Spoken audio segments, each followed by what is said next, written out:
Yo, what's up? Welcome back to the Crossover Podcast. I'm your boy, Agent X, joined by my co-host Alan and Chris. Yo. Today I have a special guest. I knew this guy way back in the let's just say the medieval times of in the days of Gearbox. I worked with him in QA. His name is Taquan. What's up, Taquan? How's it going? I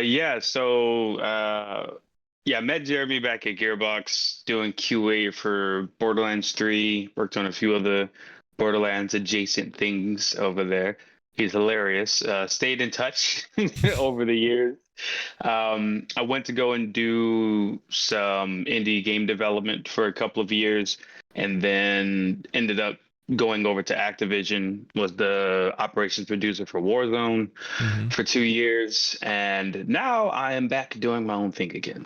Gotcha. Nice. Yeah. I'm assuming you got some projects in the works behind the scenes. I do, but we'll save what those are at the end. All right, sounds good. Sorry, perfect. Without going into too much detail, what was your time like at Activision? Oh yeah. Things that you can share. Right.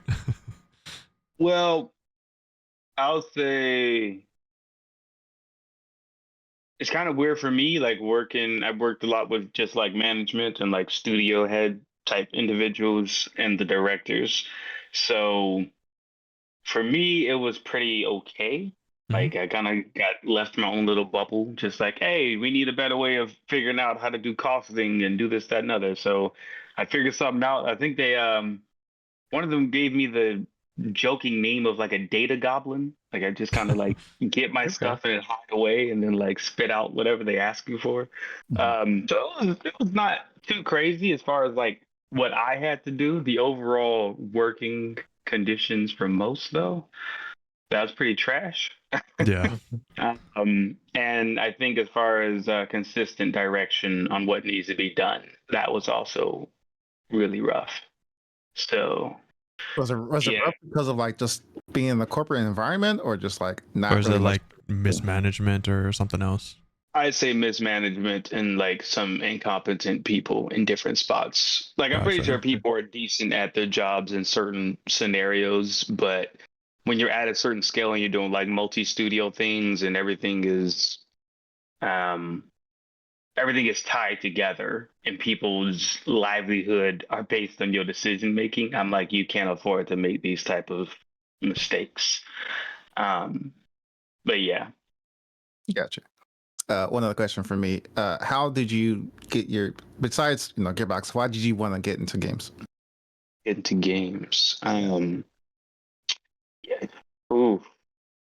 Well,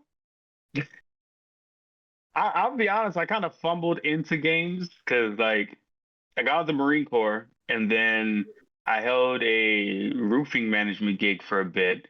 And then one of the guys that was on the roofing team with me, he was like, hey, let's go to my brother's place. You know, he does something for video games or whatever. So I go over there, and then he ends up being like one of the primary art individuals on Borderlands. So I didn't know anything about that, but then we go over there, we play some games, drink some beers, lift some weights, do some little crazy stuff, and then he's like, oh, you're cool. Hey, you want a job? I was like, sure, what do I do? He's like, I don't know. He's like, you gotta do something downstairs. That's actually so funny. Wow. I was like, yeah, sure, yeah. So yeah, that was imagine getting into one of the bigger publishing companies just because the guy liked you. Yeah. I mean that's kind of that's how it goes. It's really how it goes. Yeah, it is about who you know. Yeah. No, like the job that I even have now, I used to be a field service technician for Dell. So I would go to businesses, corporations, or people's houses that were under Dell warranty, and I'd swap out parts, do troubleshooting, like really basic stuff.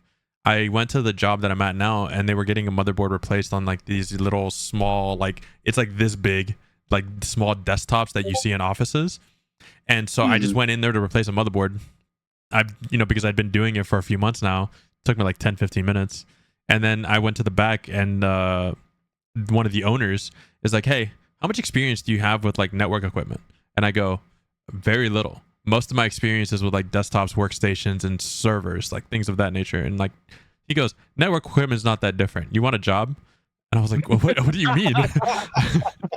And then they've been teaching me for the last 2 years, so here we are. Oh my god, that's crazy. Yeah. Well, cool. Any questions for Daquan, Christian? Anything? No, not really. Did you just immediately like the job that you got, and did you begin exploring more in that field, or was it like you knew kind of what you were doing and you were looking at that anyway? I almost didn't continue doing games when I was at Gearbox. But there's like that conversation of like I was still within my first 6 months out of the Marine Corps, and like coming from like a combat MOS, I'm like high octane, used to like, fighting people, doing all the other stuff. So Right. like things that don't translate too well into being in a very what's what I'm looking for? Unstructured environment. Well, not even just unstructured, but like It's probably like way more lax, right? Lax. Yeah, that's like the best word to use. It's a very lax environment. And Gearbox. test like the amount of people in that department that did not do their jobs. Right. It would be right was beside you. astronomical, dude. It was crazy. And like I would have to get up and like leave. I would go upstairs because like on the 5th floor there's like a gym at Gearbox. I would go up there and just like be on the punching bag for like an hour because I'm like, y'all be up. I had so many problems being here. And I love my time at Gearbox, with some caveats, obviously. But some of those QA people should have been there. Should not have been there. Yeah. No. And if you don't mind talking about it, I don't know how you feel about your service in general. How long were you at the Marine Corps? With the Marine Corps? Just 4 years. Just the 4 years? Just 4. And there will be there would be no more than that. Where were you deployed to? Got deployed to Kuwait, did some work over in Jordan, and then we did what is it called? Quick response force. So like you get in like a helo and you'd like circle an AO for X amount of hours, and if anything happens, like y'all are the first responders and stuff. Right. And then we got to train some Jordanians on counter IED stuff, showed them how to like shoot different weapon systems, do CQB, and then we did something else in Kuwait, and I don't even remember at this point. But yeah, just a lot of like international relation type of situations. But yeah. And do you see that part of your life like do you I guess would you describe that experience with the Marine Corps like positively, just kind of neutral, like it was part of your job because you didn't know what to do, or is it something you wanted to do? Marine Corps positive. That's a statement. Hey, some people love it. Yeah, I did to a point. Like I was like one of the gung ho people. Like it's like because like as a combat engineer, we like explode doors and blow holes in walls and put down sea wire, shooting and running, all the crazy stuff. I'd be the crazy person, be like, oh, we can't get through the door, so I like literally jump through the window. Like I would like jump, like or like use my body and like run through the door. While somebody's behind me. Like I didn't care. I was just like, we gotta make it happen. As far as the Marine Corps goes, I think it as an institution or like a structured unit, I love it. Okay. I think there's a lot that goes on that is like undervalued for what it brings to an individual. However, you get other stuff like certain folks calling you like dark green Marine for like, the black people, or if you're not really in certain cliques in like that weird developing, there is like whoever is in the good old boy group and then whoever else is over, and then the other group, they get what they want, and the other group gets like all the garbage duties, and they're the ones cleaning up and taking every duty that nobody else wants, and it just sounds like high school or something like that, dude. Yeah, it's like high school guns, and it's like we ain't got time for this. Like more than 4 years. I don't think so. Like No. Yeah, because So, I only ask because obviously like you have a bunch of people like don't get me wrong, not this doesn't mean for everyone, but generally speaking, most people that go into the military, any branch of the military, go for like what I consider one of three reasons, right? You either want to support your country because you love living here and you want to support what they're doing. Two, you want the benefits that comes with serving, so they want to do the 4 years and they're like, okay, then I can build up my life after that. Or three, you don't know what to do, and instead of wasting time, you put yourself in the military and maybe something good comes out of it. Yeah. Yeah, mine was more of a what is it called? It's kind of it's like a forced situation. So I'll be quick on this one, but pretty much both my parents are prior Air Force, and they were like, okay, either you guys are going to go to the military or go to college. You got two options. Originally, I was going to do, I was trying to become an archaeologist. So my idea was like, okay, I go into, this school, get my degree in like archaeology with a specialization in Egyptology. I liked Egypt. I'm like, I'm gonna go over there and do the things. But we found out like, oh, you're gonna be in so much debt and it takes so long to actually get to that point. It's probably not gonna be worth it. So then my brother went to the Navy, and at the time I was like running crazy times. I think like my mile was like 4 minutes in 30 seconds or something. That's crazy. Like I was just booking it. Yeah. I was swimming, push-ups, all the things. It was nuts. So like his recruiter came by and said like, oh, you want to do like, the IST and stuff, we'll bring you over and see if we can get you into stuff. Or you want to do like the SEAL stuff or whatever. So they were trying to get me for those things. Their mom was like, oh, hell no, you're not doing X, Y, Z. Like, no. What are you gonna be a killer for the rest of your life? Like, what are you gonna? And I was like, yo, I saw G.I. Jane. I got to see Terminator. I'm like, yo, these guys are kind of badass. I mean, I don't know. It sounded like a good time. But yeah, she pretty much looked like there'll be none of that. No special forces. So then saw the Marine guy come up. He's like, you do pull up? I was like, yeah. And then I was like, yeah, I like your uniform. So yeah, I just went in because it was like my last option because I wasn't going to go to college. Right. So I was like, okay, let's just see what happens. Yeah. So, which I think is a fair reason. Yeah. Cool. Want to talk about Gamescom? Yeah, that's to say, earlier this week we had Gamescom. It had a million announcements, as you can probably see on screen. I'll go ahead and just play this one in the background while we talk about it, even if we already talked about it a little bit. Yeah, and it absolutely didn't ruin our plans whatsoever. Not at all. Because I knew Gamescom was coming up, and then you know what? We talked about it last week. How we said, you remember we were talking about 2XKO. We're like, if they make an announcement, it'll be a Gamescom or Video Game Awards. We totally forgot. There's something next month. Do you guys know what it is? Tokyo Game Show? Tokyo Game Show. We totally fucking forgot about it when we were talking about it. And so there's going to be even more announcements in a couple weeks. So we have to then talk about that. Well, this one, I already was shitting on it because I personally already mentioned this to the guys before the podcast. I'm not a big fan of teasers. Like, yeah, they can get you excited, but more often than not, every time I've gotten excited from a teaser, it's usually either like I don't even get the game because I kind of forget about it, or the hype dies down, or I'm just disappointed and don't like the game anyways. So teasers, like I get why they do it from like a developer standpoint. They're trying to build up hype, maybe get some people interested, and maybe even get like potentially some people, maybe even more investors. I don't know how that works behind the scenes. I've never worked. So the game he's referring to is Borderlands 4, which I'm excited for, obviously, because I used to work there and I like still support my friends there. So I'm willing and I predict that it's going to come out next year too. So yeah, and like I said, I'm willing to give it a shot. It's not like I'm like already like saying no, it's not going to be good. I wasn't a big fan of 3. I've already aired out my grievances with Jeremy. I think gameplay wise and a lot of the things that were really cool about the game were brought down by the lackluster story, character writing, and overall like boring narrative, in my opinion. I mean, I 100% I agree with you. Yeah, and I agree with you. And I, for one, like while it's kind of hypocritical coming from someone that plays like gacha games and stuff like that. Gameplay doesn't carry a game for me. And unless it's like fighting games are like the, I guess, quote unquote, the outlier because it's very much just gameplay, but there's still stories with the characters. I'm like invested with the characters themselves, and so that's what keeps me going, as well as like the game itself. But for games like Borderlands that are way more single co-op, like it's no multiplayer or anything like that, a story and the characters are a big part of it. And on top of Borderlands 3's characters, I didn't really like any of the main Vault Hunters like I did in Borderlands 2 or even Borderlands 1. Yeah.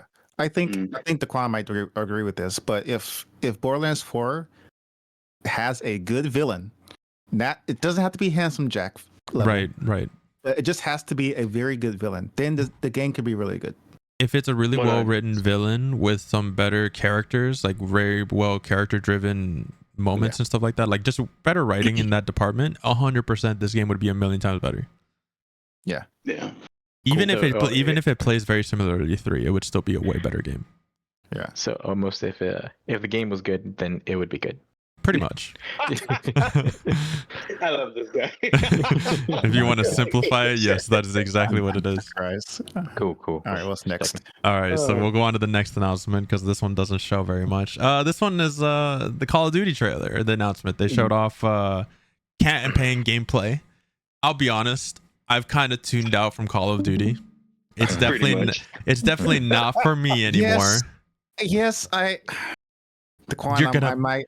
He's gonna fucking buy it. He's gonna buy it. He's gonna fucking buy it and play Warzone, dude. I know it. No. The beta comes out. Free beta. Wait. Let me play the beta. Okay. Yeah, I don't have to buy the game because I can get on Game Pass. Yeah. So I personally love Call of Duty campaigns. I'm gonna play this campaign more than likely. Yeah. The multiplayer in Warzone, on the other hand, I don't know. If I just don't see anything in the beta, I'm not gonna play it. Right. I'll just keep my $10 play campaign and get the fuck off. Well, speaking of which, did you guys see they're raising the price of Game Pass? Yeah. Yes. And I'm not happy about it. Like no day one releases too. Which is like the reason I was paying for it. Yeah, you can get day one releases. You just have to pay more for it. You have to pay more for it, which is like, dude, it's like a different tier. Yeah. I was like, a few months ago, I was like, bro, Xbox might as well sponsor me with the amount of people I've gotten to subscribe to this fucking Game Pass because $10 you get to play all these games for free. And like, they're rotating out because it depends on what they have licensed to and what they're willing, like what studios are willing to put their games up like that. But I was like, and then they raised the price, and I was like, dude, I can't justify that anymore. Like trying to tell people it's now like 15, and you don't even get day one releases. I think it's 15 or 20, and then you have to pay without day one releases, and it's 20 for everything. And then 20 with. So it's like, sorry. Yeah, I'll go ahead. And then because at $15, like that's what I pay for YouTube Premium, and YouTube Premium has like a whole music service like Spotify, and then I get no ads. So it's like I can justify that. Whereas like the games on Xbox Game Pass, I only play like occasionally. Yeah, but we'll definitely touch on Call of Duty later in this episode. Yeah, we'll definitely come back to it. I mean, the game. Don't get me wrong, the games always look good. The campaigns are usually the best part about them. But like I said, I haven't played any of the campaigns since Black Ops 4. I have been retired for almost a year, and I'm happy. I swear to God, he says that every year. He plays the new one, and then he's like, "No, I'm not playing it anymore." And then they start announcing the next one. He goes, "I've been retired a year. I'm not going back." All right. This one I'm kind of excited for. This next announcement is Dying Light. It's called Dying Light: The Beast. I'm a big fan of the Dying Light series. Yeah, the first one. Underrated as hell. Yeah, the first one was amazing. I got some hot takes on Dying Light, but I'm ready. No, we can go in. Yeah, we can go into it. Let's go. Because I was gonna say I don't like. Yeah, go ahead. The gamification of Dying Light. Okay. The first one was. It felt like there was like some intensity. You didn't feel like this God amongst men going around doing things. And then Dying Light 2 becomes a power fantasy where you're just like, oh, how do I want to kill this guy now? Like, not can you, but like, how do I want to throw him off the cliff? Do I want to the YouTuber Caleb City? He has like a funny video where he's like, what it's like to be a regular zombie in Dying Light or whatever. And it shows the players like, one of them had like a gun attached to a stick or something, and it's like they just like players coming up with weird stuff just to like kill zombies and people in weird ways. And it's like it's no longer survivability and like thinking about like, oh, I need to be back indoors by nighttime. Players are going out during nighttime, like, oh yeah, that's why I'm gonna go out for real, and that's when the challenge starts. It's like what? That's actually crazy because I didn't play the second one because I love the first one. The first one was great, and the DLC that came out with it was also really good. And Oh yeah. but the second one, I remember I was excited for it, and I can't remember at what point I just tuned out and never played it. This one, I mean, this one, I don't know which way they're going with it. I'm always excited for it because I'm hoping they go back to the first one.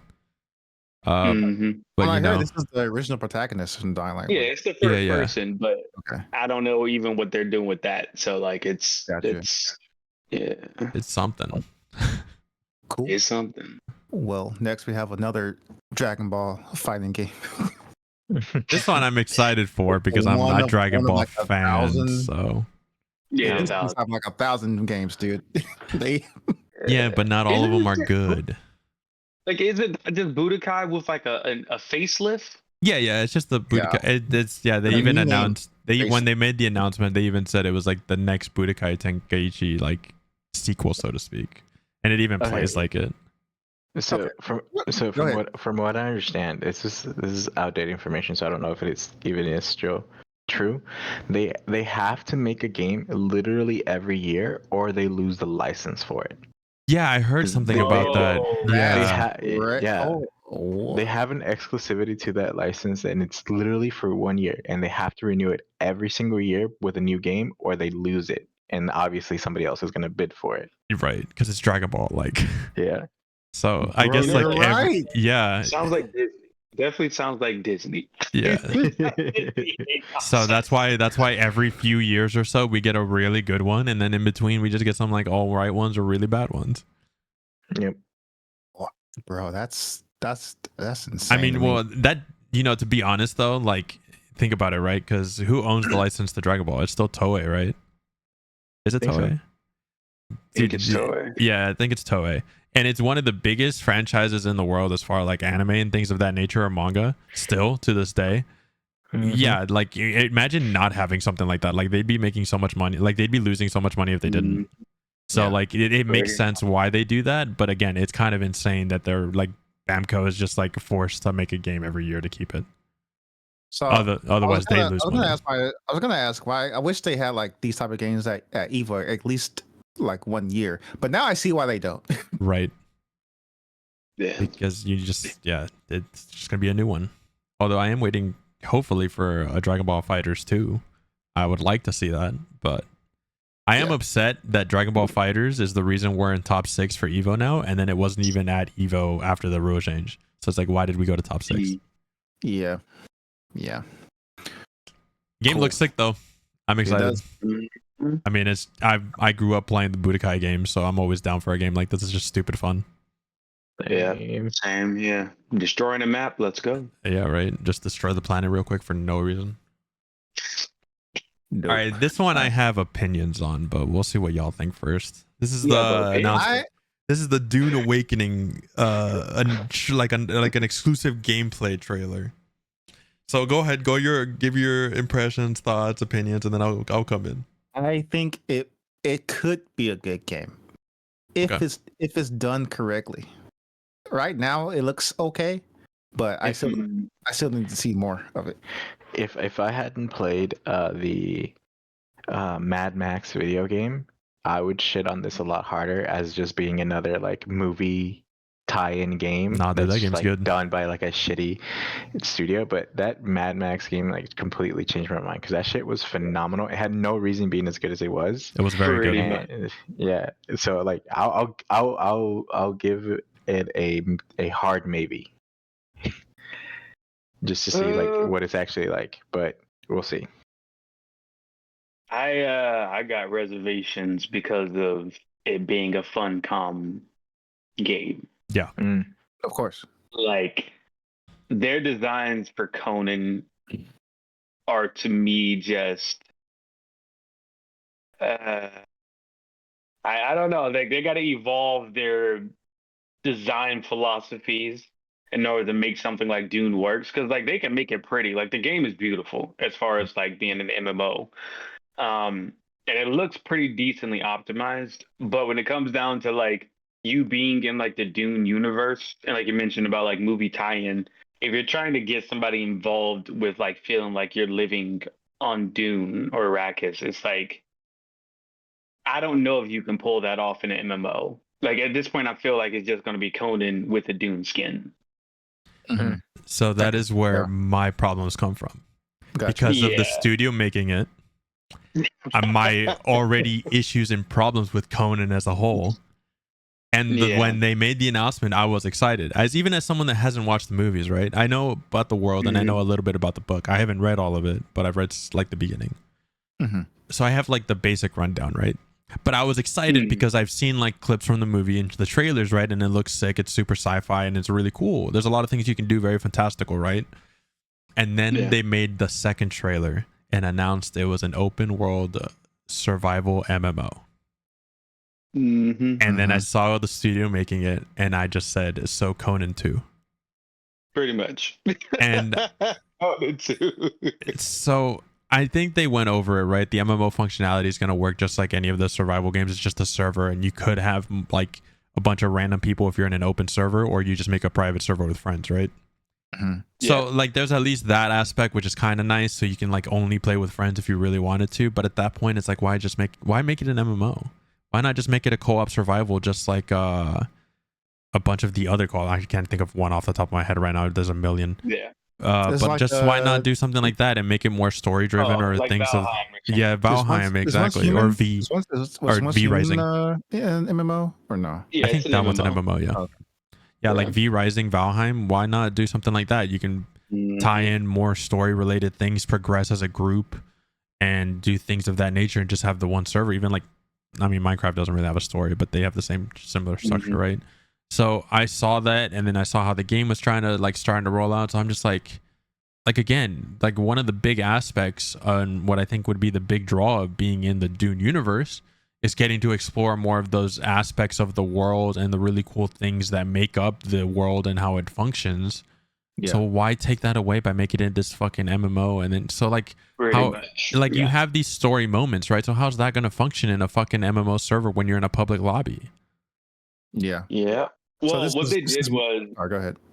Oh, sorry. What they did was, I think it's supposed to be like an alternative to where like Paul Atreides was never born or something. Right. So like it's supposed to be some alt universe of like, this is just like if Arrakis was a free for all and like you're here doing things, and it's just Gotcha.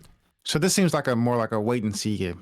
It's pretty much how it is. Like I said, I'm viewing very negatively right now because again, the gameplay looks really cool, the armor, the weapons, but when you started tagging in open world MMO from the people that made fucking Conan, all my excitement for the game went out the window, because it's like the thing that was when I saw Dune was getting a game, the first thing I thought of is like, oh, what kind of cool stories or like things are we going to get to experience in this world? And then that just went out the window.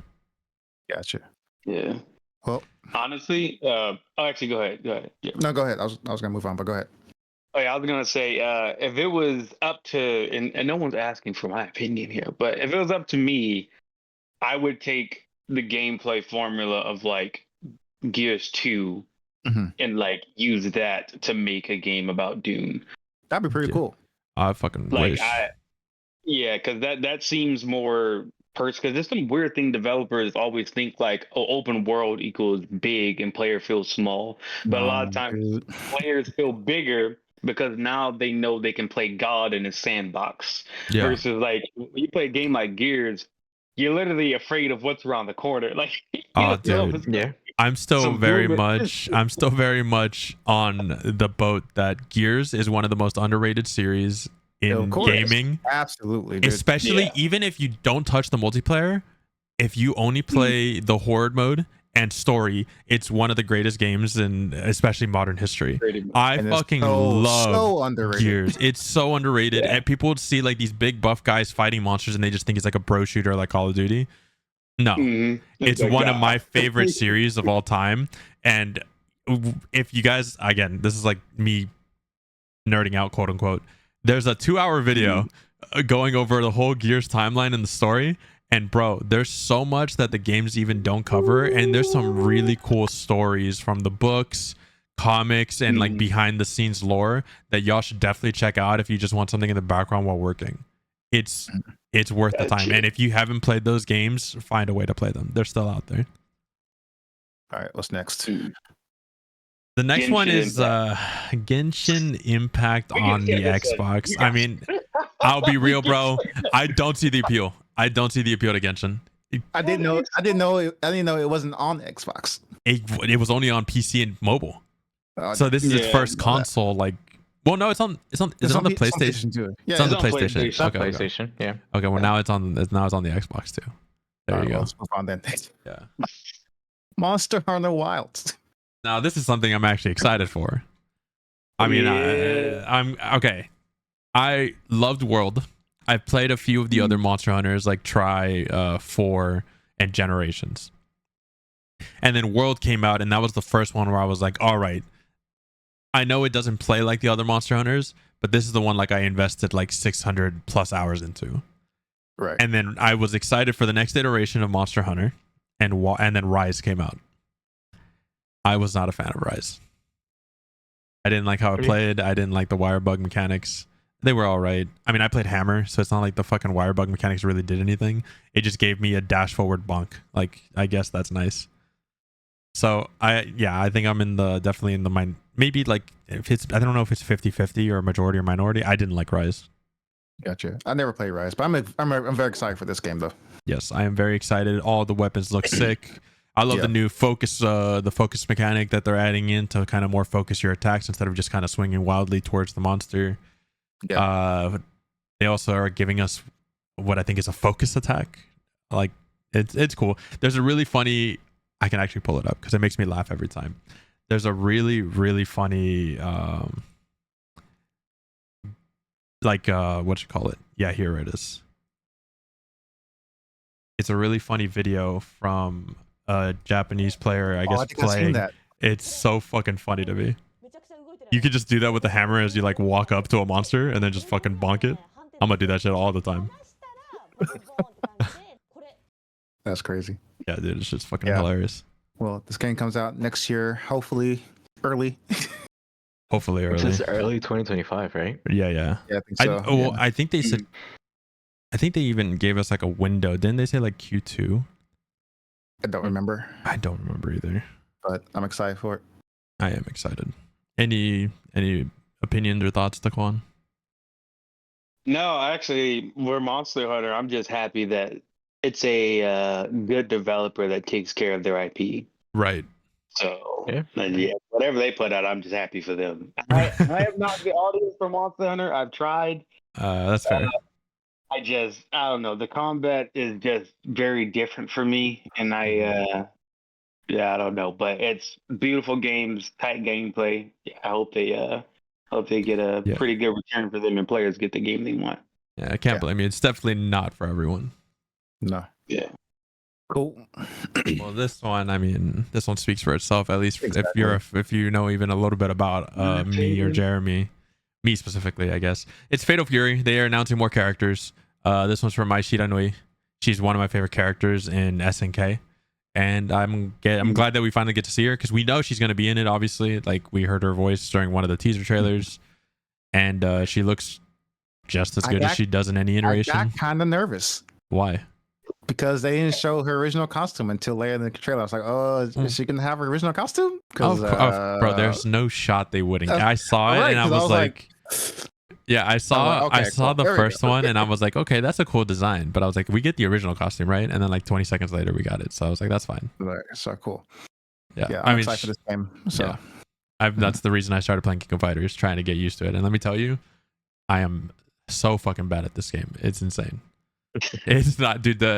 Because I'm like, the more experience that I have is definitely more like Tekken, and like with anime fighters for sure, you can kind of like versus games, especially like for combos, if you're like unsure about the execution, you can kind of mash it out, and usually it'll come out, right?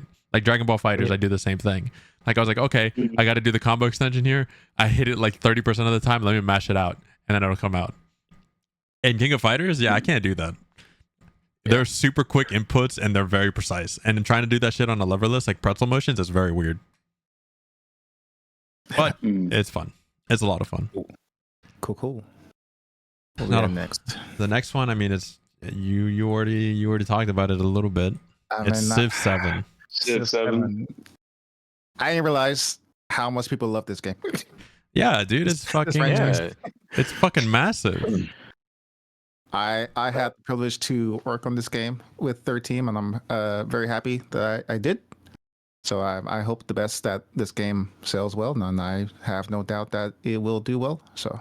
All right, I'm looking at my clock right now, my watch, and I'm counting down the days to where releases, so I can see my key and my email when you receive it. Oh my god! Good lord.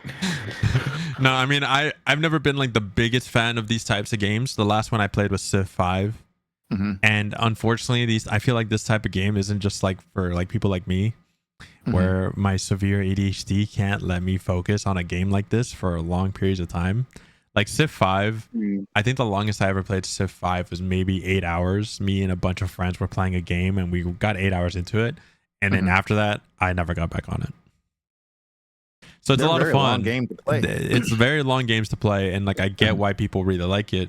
It's very in depth, a lot of crazy detail, attention to detail, things you can do, and there's different things you can do. So it's like multiple playthroughs, and they're very long games, and it's very much like either you can play with friends and just have this huge long experience, like on a weekend thing if you guys are normal people, or it's just like a very relaxing experience trying to build up your world. So like I get it, but it's definitely not for me. I think they put out like a stat that says in Civ 6, less than 50% of people finish their games.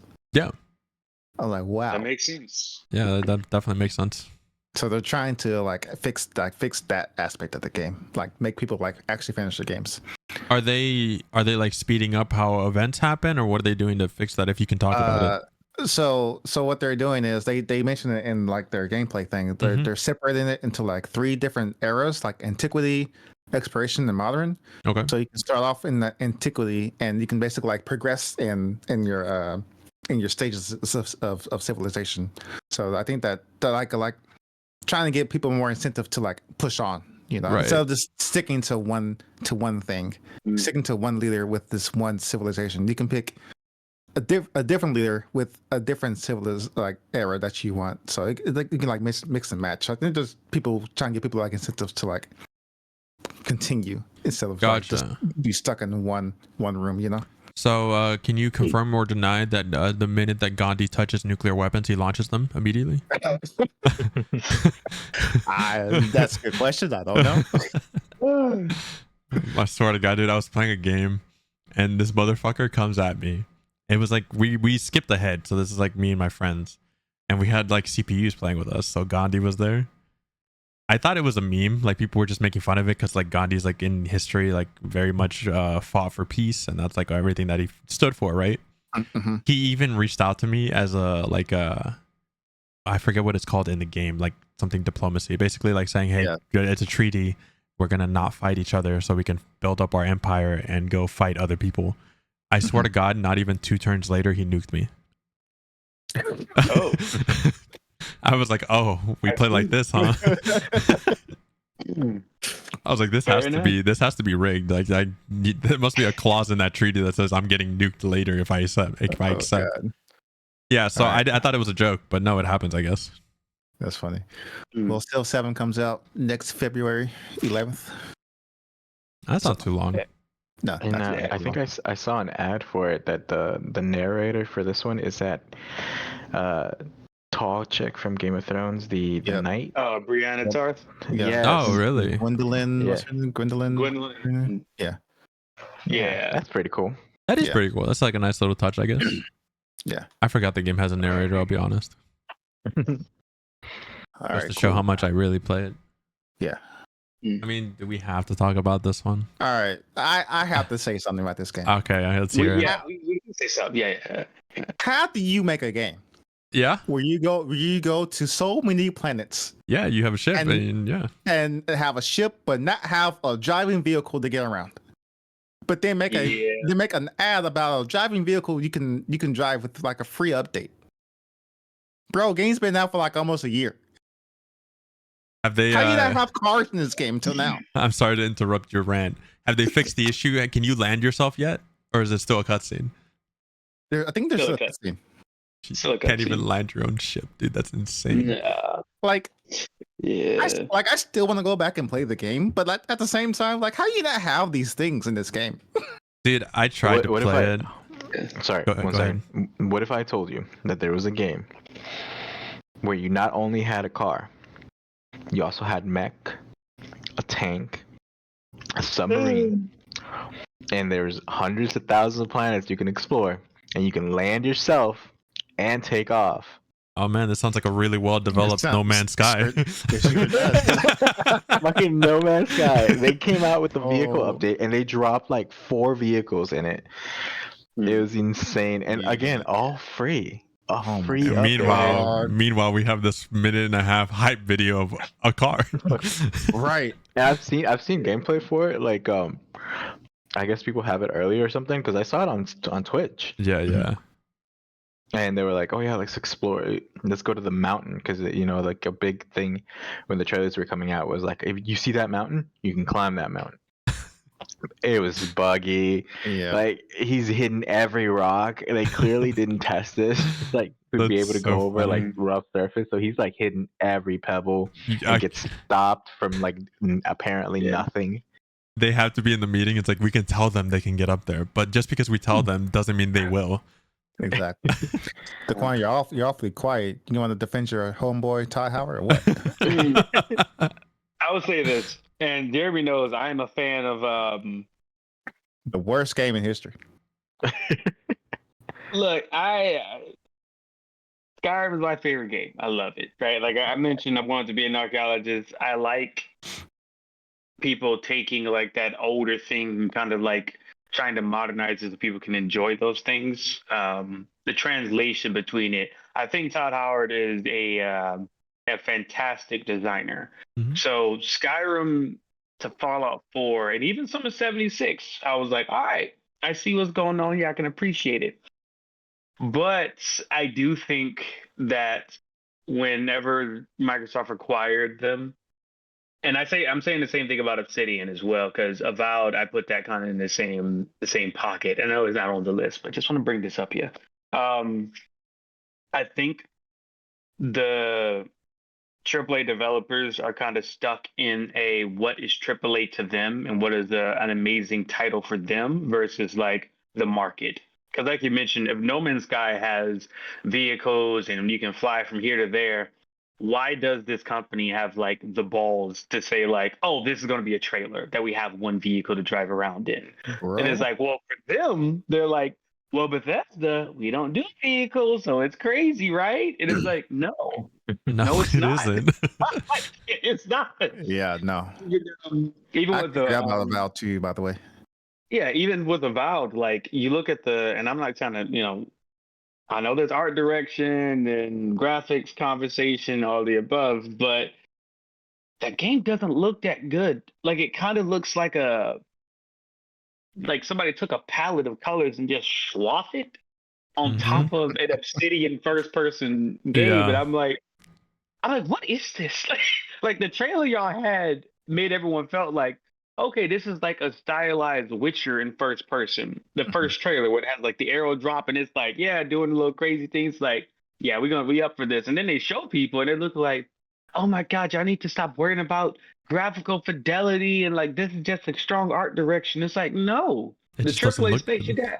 It does look good. Like you got Call of Duty dropping, which it is what it is every single time. You got games like Marvel Rivals. Even Starfield looks better in comparison. So I'm like, I just like their own little weird idea of like what is just funny to me. And Cheeto and Greg asked, why come I don't play indie games?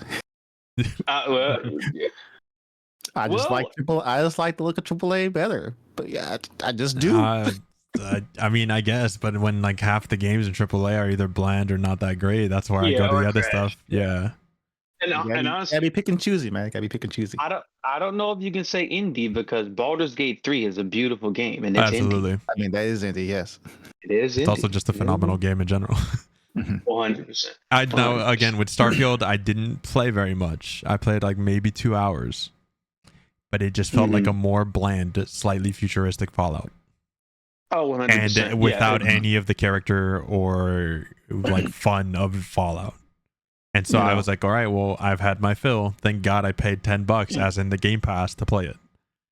And Yeah, people and then I immediately just went back and rebooted up Fallout New Vegas. And guess what? It's a great time every time.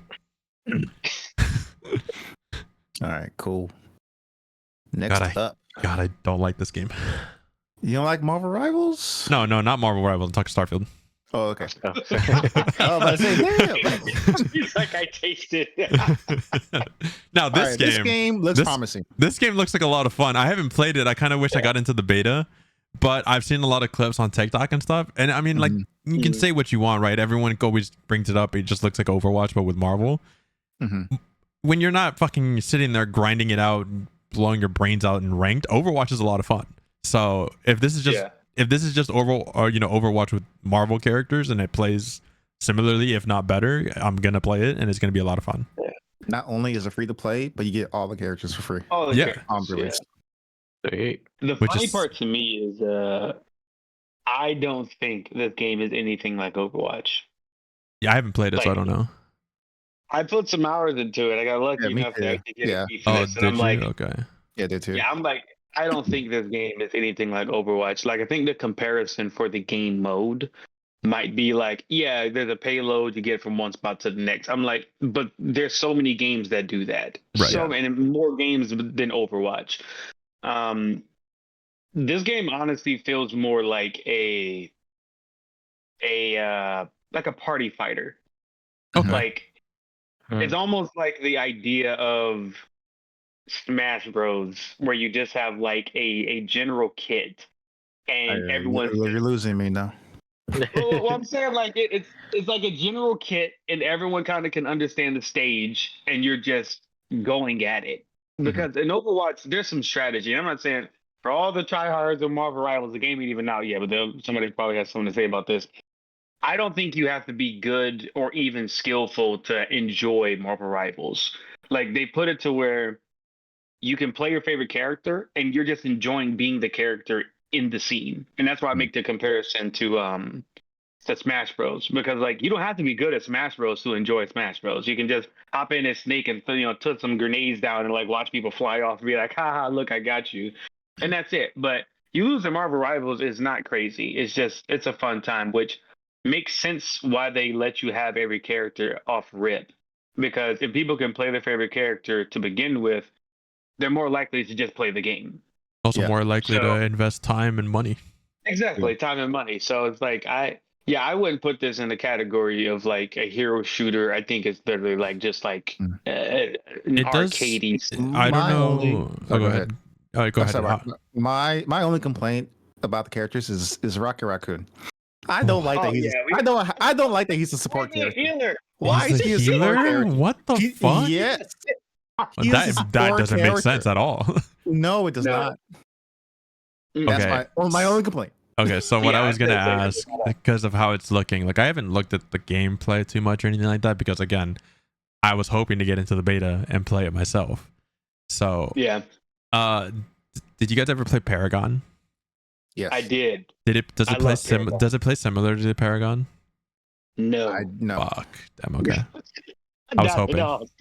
I love Paragon. So I think it's a good thing though, right? Because Paragon is way more deliberate. Like you take a character like Bellica or what's his name, Iggy and Scorch. So like Iggy has like those little turrets. You got to like strategically put the turrets places to handle and control that space. Or Bellica, she's got the ground pound. Like, let me catch you in a corridor. But in Marvel Rivals, you got characters like Star-Lord and Black Panther and them who can like evade and do all these other things and continually bounce. Even Spider-Man, like he actually feels like Spider-Man in the area. You can't just do stuff and then they make like big plays. It's more of you gotta just do everything and hope something lands. Right. I do like that dude. They do like the team up supers. That's really cool. That's really cool. Yeah. So I'm excited for it.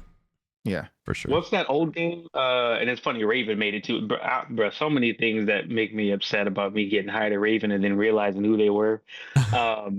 They made Ultimate Alliance, and Ultimate Alliance has that same setup. So I feel like they probably looked over there, was looking like, oh, we can give them team ups, and that's a good idea because it is a smart idea. It's like, yeah, Right. if somebody likes to play Storm, but then your friend likes Wolverine, oh, now we got like a combination because we get some X-Men. I mean, he ain't in the game yet, but Yeah. some crazy power up, and it feels like it's a game made for the fans, which is nice.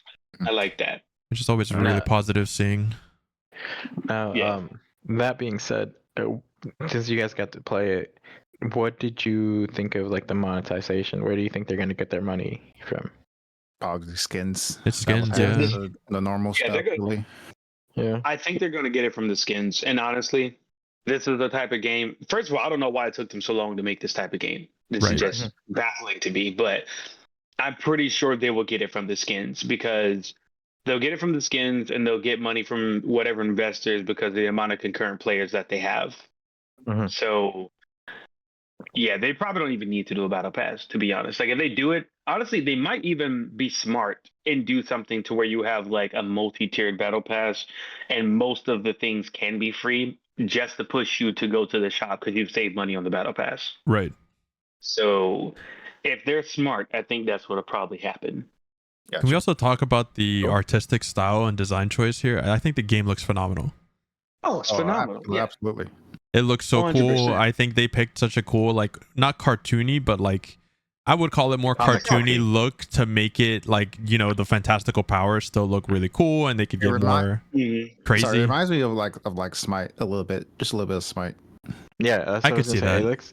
I see it more as like it's very like comic booky, like all the effects, like they look like it. My thing is, and this is just for me, but I would have liked to see if there was a way we could do it for first person. I know like this is how it looks now, and it looks great, but I've always been less of a fan of third person. Oh, see, that's where I disagree. Only because, again, these are some of probably like a lot of people, like most of the people that are going to be playing this game are either fans of like MOBA fighters, more like relaxing multiplayer games to play with friends, and obviously the big majority are Marvel fans, right?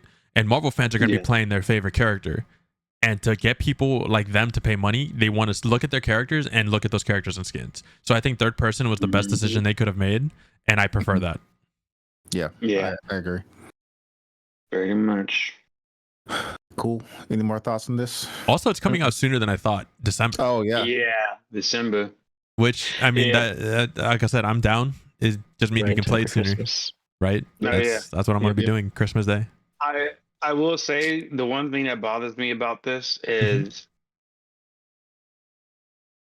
Disney and Sony, because Crystal Dynamics, Sony owns them, right? Yeah, I think so.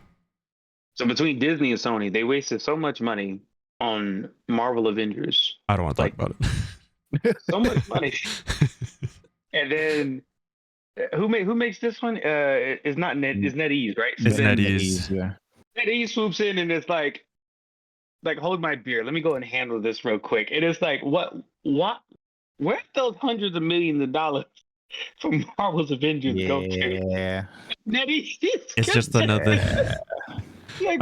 It's just to that discussion of mismanagement and not knowing what to do, no direction.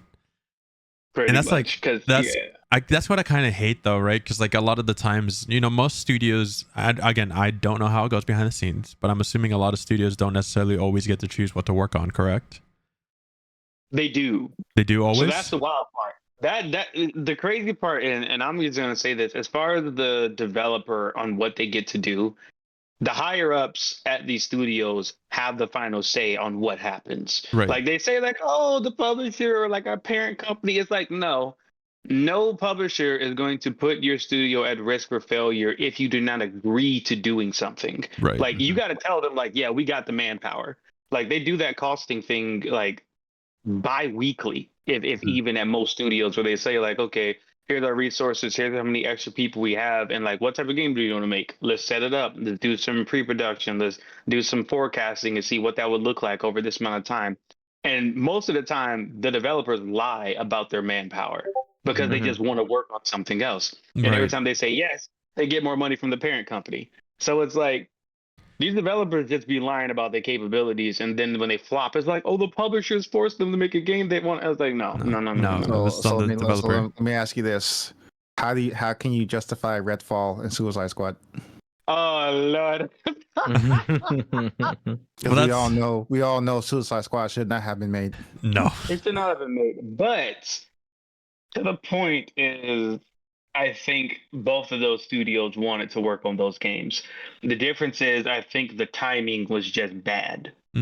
Like if Suicide Squad came out the time that the Marvel's Avengers was coming out, I think it would have had a better chance. Because around that time, I think Harley Quinn was blowing up. Like there was a lot of Harley everything going around. And if they would have put that out the same time Marvel Avengers came out, they would have had a stable something. But after like everyone's tired and everything, they don't care anymore about these type of games. So like, no, I don't want this. Like, what are you doing? And the same thing with Redfall. In like a vacuum, Redfall would have been fine someplace else if it was launched a few years before. It's like, okay, yeah, they're trying, they're spreading their legs out, doing something.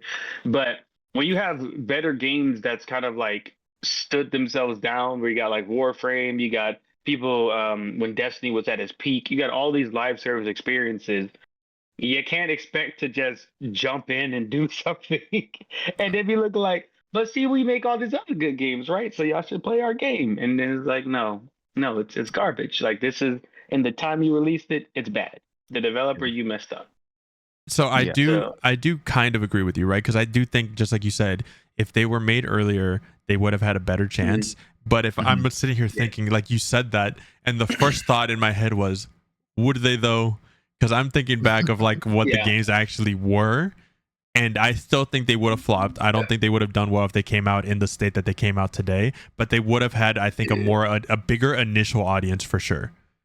Yeah, and players give you more leeway earlier, like in this live service debacle. Like players like, okay, they're trying to figure out a new formula.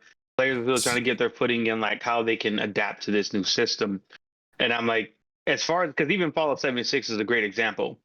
That game, if it would launch today, would not it would fly. have the same. Yeah, it would have the same effect as like something like Concord, where you got like less than 1,200 people doing whatever they're doing. So it's like back then in 76, even though people were lied to about like their special rewards, the servers were like hot trash. The fucking trash bag. Yeah, they still had hundreds of thousands of people playing this game, and they're still playing it today. And they're still playing it today. So I'm like, if Redfall was back then, sure, it'd be like, okay, well, the abilities aren't that cool, but maybe they'll add new characters. Maybe they'll fix this. There's like hope. There's the word. Players would have hope for this game. So that's So I can definitely agree with that. And I think Redfall has a better chance because of like what they were trying to do.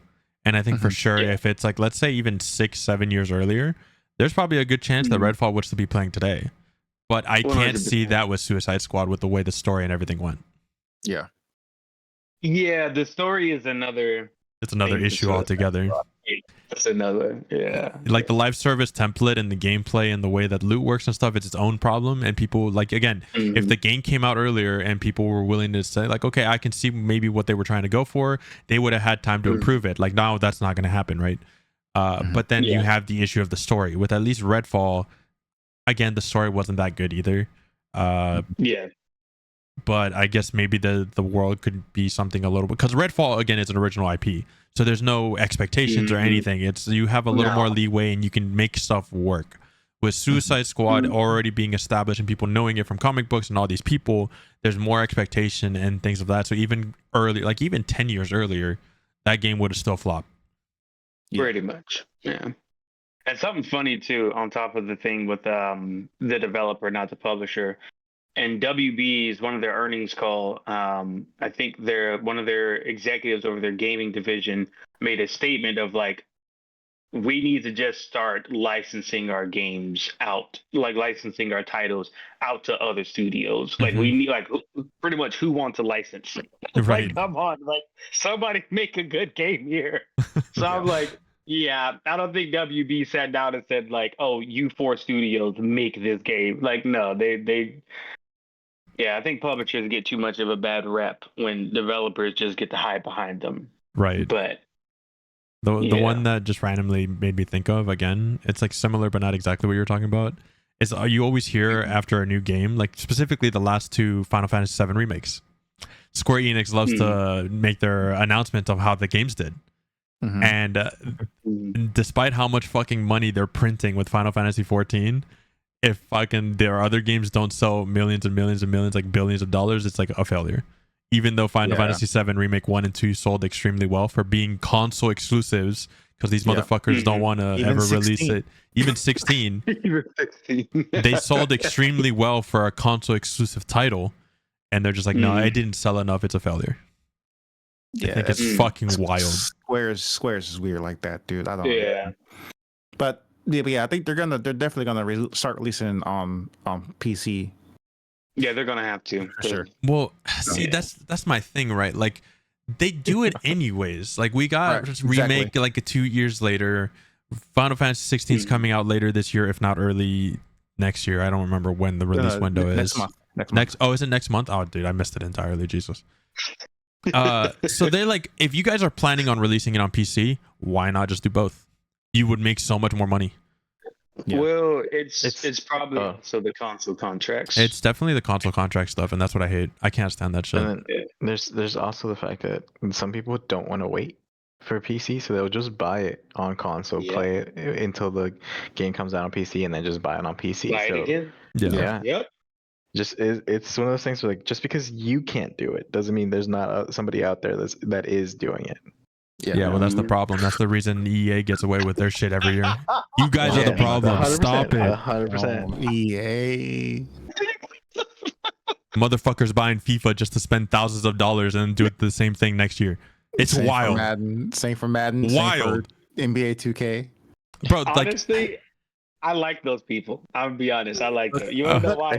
They're loyal. They're loyal, bro. I used to be one of those people. Then I just stopped. I just kind of stopped. No, bro. Those are the loyal player base will never let you down. That's for sure. Okay. Yeah. But why do you like them? Sorry. I like them because they stay in their own little pocket, they and do. Their obsessions don't go elsewhere. I would prefer all those people stay right there, so that if a game that I want to come out is being worked on, their input isn't injected into how someone thinks about making their game. Because I'm like, if those people stop playing FIFA for some odd reason, they're just like, oh, we're done. And Madden people, I'm done. And they start going to other games, they're going to expect those systems in the other games. So I'm like, I don't want them anywhere else. Stay over there. Stay over there. And just remember, more than half of people on PlayStation plays either Call of Duty or Madden, So, dude, that's so just. This is, go ahead. Sorry, go ahead. 1 second. This is just a dumb aside, but I had a coworker today. Not today. Sorry. This week, we were talking about video games, and he asked me what I play, and I told him, and then I was like, "What do you play?" And he said, "Oh, I play Fortnite and 2K, right?"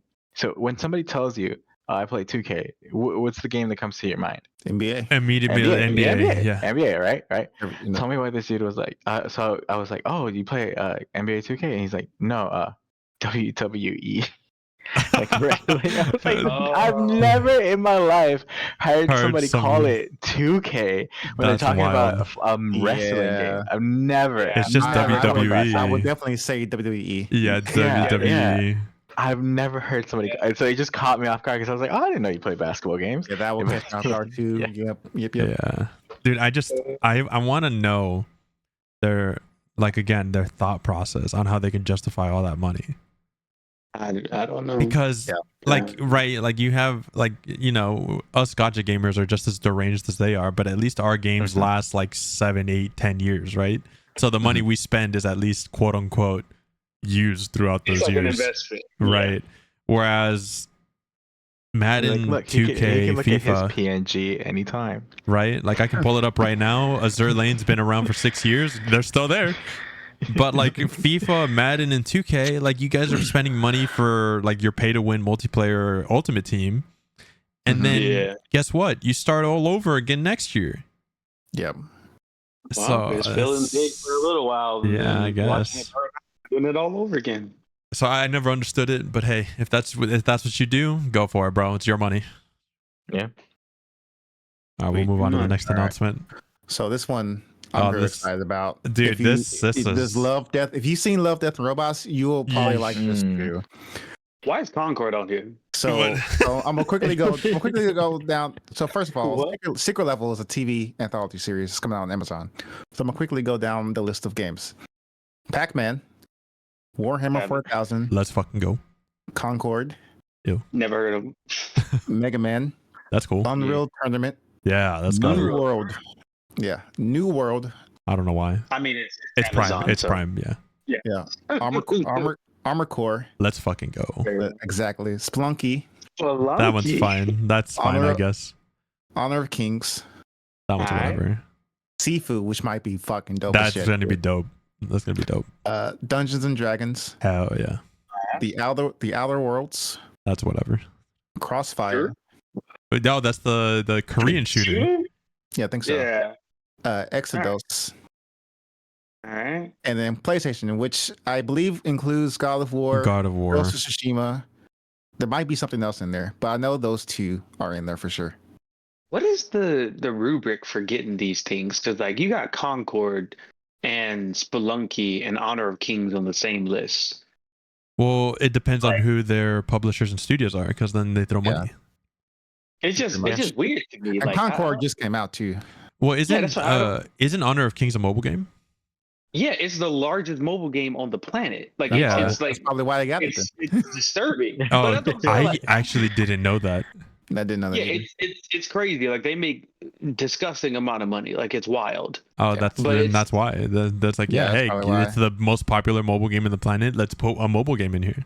Yeah. Well, yeah, but I'm just confused. You got that on here, but then you got Concord Unreal Tournament in Spelunky. I'm like, what is the Yeah, I mean, like? What? I don't know who they talk to. I mean, like, you know it's what's just funny, probably right? just a big, this is like a big. I'm convinced whoever went to that meeting from Epic Games just wants another Unreal Tournament. So it's like, let's put it out there, guys. Pretty much just do it. Yeah. Yeah. Well, they tried and then it didn't work out. So I Right. don't. I mean, I missed it because the last one I played was Unreal Tournament 4, and that game was great. I think this is gonna be a good series. I I mean- can't wait for the Armor Core, dude. Yeah, I'm The gonna armor- watch it, but Oh yeah, 100%. I mean, I'm just want excited for the their Warhammer. episodes yeah, I just don't want their episodes to be like 15 minutes. Give me Like 30-minute episodes. 30, at 45 least. minutes. Yeah. It's probably gonna be like Love, Death, and Robots. So it probably might be short. Yeah, it's probably going to be short, but they hey, got a lot of IPs to cover. yeah. But at least they'll be pretty cool and really well animated. So Mm-hmm. Mhm. I guess we'll see what ends up coming out of I'm it. not exactly sure when this comes out, but I'm excited. regardless. They said December 6th. It's at the end Oh, of the this trailer. is- It literally pops up. You'll see it here. Mhm. December 10th. Oh, is it? Well, shoot, not have to wait long then. That's great. Yeah, not too long. Just four Right long after. months.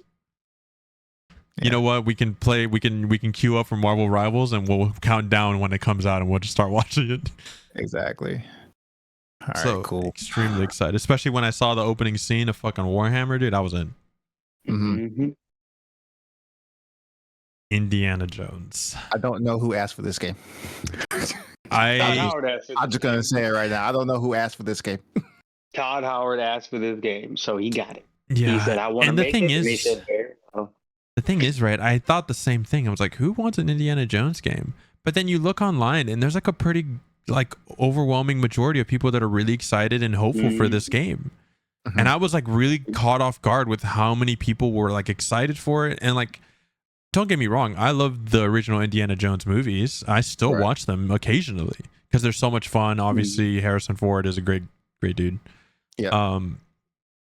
And so I saw this and I was like, okay, well, I'm not too crazy about it, but it could be really cool because it's like another like in his prime indie movie, right? So it could be really cool if it's really well done and it has his voice, right? It's still using Harrison Ford's voice. I don't know. It's Troy Baker. no, I think it's somebody else. Yeah, Oh, okay. It's Troy Baker. That makes sense. He's like everywhere now. pretty much. So again, I was like, it could be really cool. But then I saw gameplay and I kind of was like not too on board. It could be me. I thought it looked a little stiff and bland. Yeah, I think they're trying to capture an older vibe for the Yeah. gameplay. So it's I don't know. I think there is a void missing for what's what I'm looking for? It's like innocent spectacles. Mm-hmm. I'm gonna call it the That's Uncharted game. Well, because even Uncharted it's not even like a what's the word I'm looking for? Like Uncharted still has you playing as like Nathan Drake. Like Right. he is the do everything person. He is the it guy. He's like the smiling here and still your girl type of thing. He's like fighting on like he is still like it. Oh god, I can't. He said Tom Holland. Yeah, it's just Nathan Drake is a bit different, but Indiana Jones, he's still a grounded character. He's the everyday guy. He's the everyday guy with a whip and a pistol if he decides to pick one up. And Right. it's like there aren't many games out there that just is like, oh, here's this older aesthetic with some chill music. There's not a bunch of half-naked people. There's no agendas in this thing. It's just Indiana, find the thing, get out of there. Experience the story and call it a day. Yeah, just pretty simple. So I think that's probably why it's got a decent following at this point. Mm-hmm. Sure. Yeah. How do you feel about it coming out on PlayStation? You mean Xbox? No, PlayStation. No, because it's PlayStation. I think It comes out on PlayStation next year. Oh god. it's not a shock. It's not a shock because it's the same thing for the Final Fantasy games. Sony, I think, like, and this is just me. So for everyone who doesn't know, I'm a numbers person. Like I numbers. Let me tell you, I will go and dig them up. I'll find them. Sony What's your favorite number? favorite number is actually 0 because I don't understand it. True. So It doesn't make sense. It doesn't make sense. Doesn't make sense to me. But, How do we count nothing? It doesn't add up. Nothing. It does not add up to me. So, but as far as the number stuff go, the publishers are running out of I don't want to call it this, but they're running out of fuck you money.